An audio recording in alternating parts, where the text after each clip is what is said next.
Assalamualaikum warahmatullahi wabarakatuh. Perkenalkan, nama saya Rusdani Ardiansa, NIM 12201183072. Di sini saya sebagai pemateri dari kelompok pertama yang menjelaskan mengenai konsep pemberantas korupsi. Sebelum itu, marilah kita bahas mengenai apa itu korupsi. Di sini pengertian dari korupsi adalah berbagai banyak perkembangan dengan begitu banyak definisi. Hal ini disebabkan karena definisi korupsi dapat ditemukan dalam berbagai perspektif, baik melalui arti kata secara harfiah, pendapat berbagai pakar maupun berdasarkan legislasi yang mengaturnya.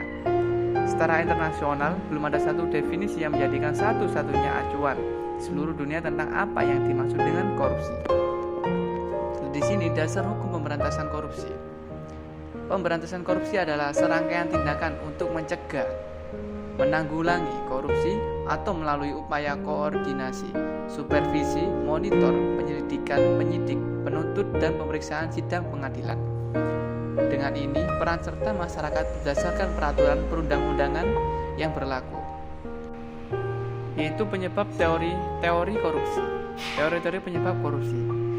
Salah satunya, korupsi menurut Jack Bologhn. Teori menyebutkan bahwa faktor penyebab korupsi adalah keserakahan, kesepakatan, kebutuhan, dan pengungkapan. Keserakahan berpotensi dimiliki setiap orang dan berkaitan dengan individu. Secara rata-rata terdapat 166 kasus korupsi dengan 223 terdakwa setiap tahunnya.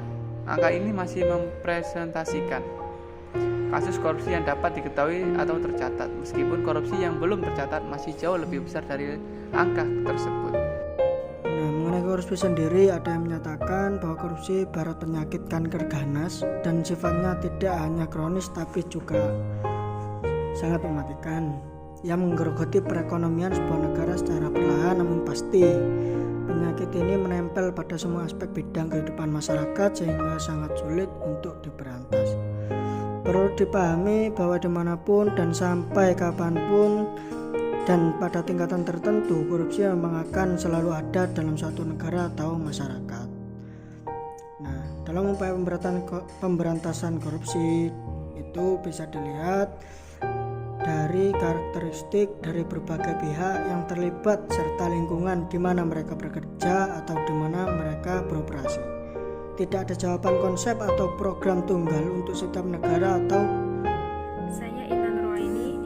Di sini saya akan mempresentasikan tentang penanggulangan kejahatan korupsi dengan hukum pidana. Bangsa Indonesia harus mengkaji tentang ketetapan dan langkah-langkah pembangunan nasional untuk mengatasi krisis sebagaimana yang diamanatkan dalam bab 1 Ketetapan MPR Republik Indonesia nomor 10 MPR tahun 1998 tentang pokok-pokok reformasi pembangunan dalam rangka penyelamatan dan normalitas kehidupan nasional sebagai haluan negara, bahwa pokok-pokok reformasi pembangunan dalam rangka penyelamatan dan normalitas kehidupan nasional sebagai haluan negara ini ditetapkan dengan maksud memberikan arah bagi Kabinet Reformasi Pembangunan dalam penanggulangi krisis dan melaksanakan reformasi menyeluruh dengan tujuan terbangunnya sistem kenegaraan yang demokratis serta dihormati dan ditegakkan hukum untuk mewujudkan tertib sosial masyarakat. Sedangkan arah kebijakan khusus untuk memberantas korupsi ini dirumuskan dalam pasal 4 Ketetapan MPR Republik Indonesia nomor 11 MPR 1998 tentang penyelenggaraan negara yang bersih dan bebas korupsi, kolusi, dan nepotisme, bahwa upaya pemberantasan korupsi harus dilakukan secara tegas terhadap siapapun, baik pejabat negara, mantan pejabat, keluarga maupun pihak swasta atau konglomerat termasuk mantan presiden. Upaya penanggulangan kejahatan tidak selalu hanya dilihat dari kebijakan penegakan hukum saja, akan tetapi harus dilihat secara menyeluruh. Upaya penanggulangan ini dapat ditempuh melalui penerapan hukum pidana, pencegahan tanpa pidana, mengaruhi pandangan. Kebijakan hukum pidana dalam upaya menanggulangi kejahatan dapat dilakukan dengan melalui serangkaian proses, yakni diantaranya terdiri dari tahapan kebijakan legislatif atau formulatif, yang mana di dalamnya mencangkup mengenai perbuatan apa yang dapat dipidana dan sanksi apa yang dapat dikenakan. Sebagaimana yang telah diuraikan bahwa kebijakan legislatif merupakan masalah sentral dalam serangkaian proses untuk menanggulangi kejahatan dengan hukum pidana termasuk upaya penanggulangan tindak pidana korupsi. Kebijakan legislatif ini mencangkup bagaimana merumuskan dan menetapkan tindak pidana korupsi dalam undang-undang, yakni Undang-Undang Nomor 31 Tahun 1999 mengenai pemberantasan tindak pidana korupsi yang disingkat UU TPK 99.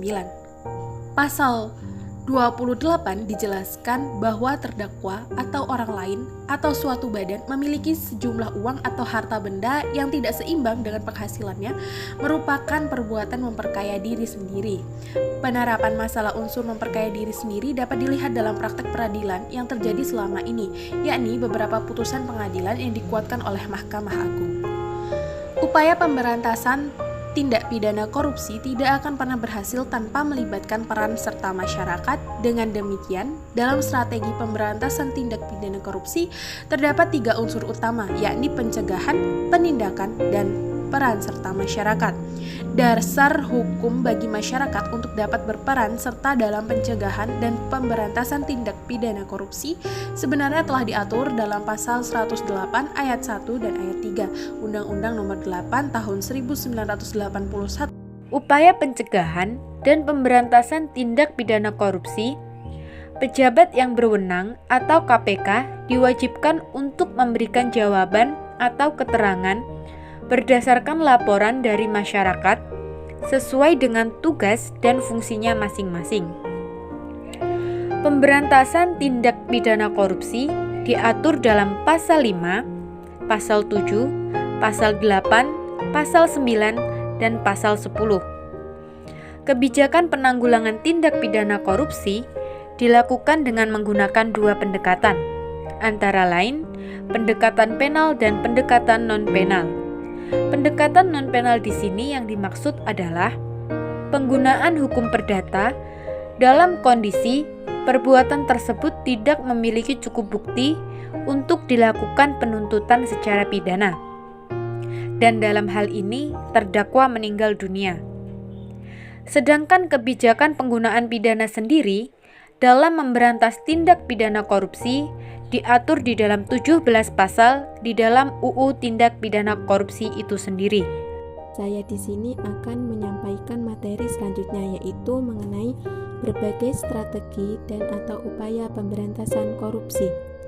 Terdapat berbagai macam strategi atau upaya yang dapat dilakukan untuk memberantas korupsi. Yang pertama yaitu pembentukan lembaga anti korupsi. Hal-hal yang perlu diperhatikan yaitu 1. Pembentukan lembaga yang independen khusus menangani masalah korupsi, seperti Lembaga Komisi Pemberantasan Korupsi atau KPK yang terdapat di Indonesia. Kedua, memperbaiki kinerja lembaga peradilan, baik dari tingkat kepolisian, kejaksaan, pengadilan, dan lembaga pemasyarakatan.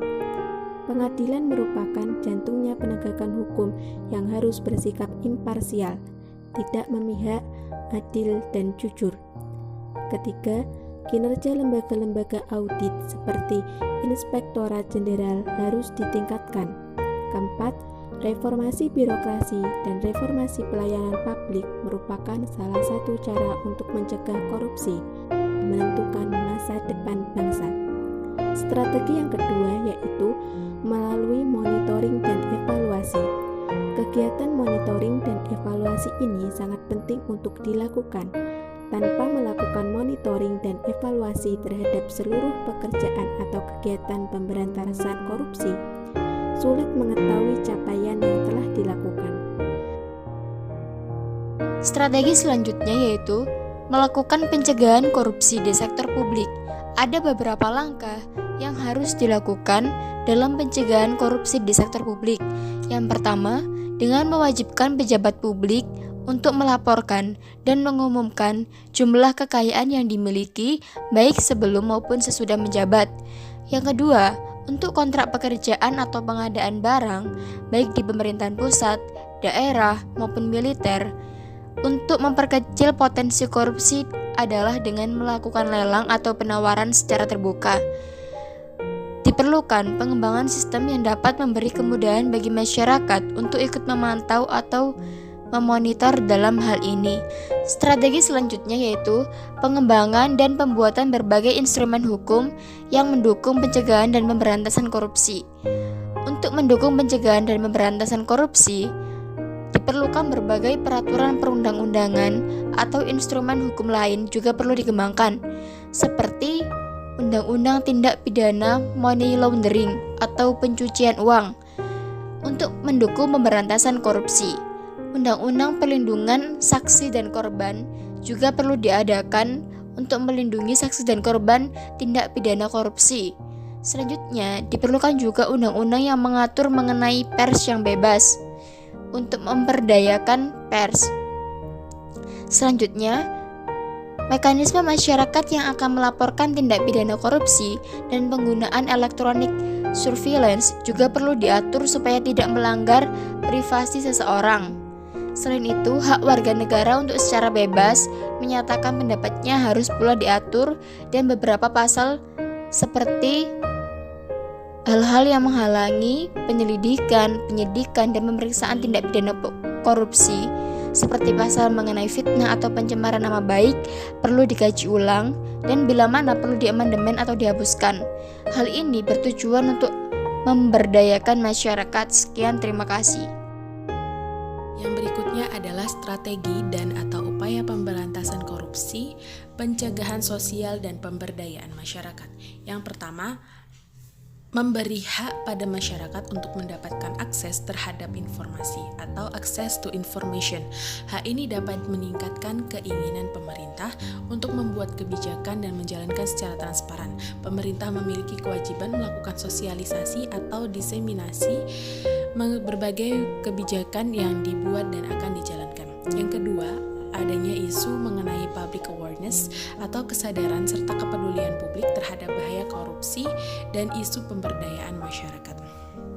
Salah satu cara untuk meningkatkan public awareness adalah dengan melakukan kampanye tentang bahaya korupsi. Yang berikutnya adalah menyediakan sarana bagi masyarakat untuk melaporkan kasus korupsi dan adanya fitnah serta pencemaran nama baik apabila melaporkan kasus korupsi.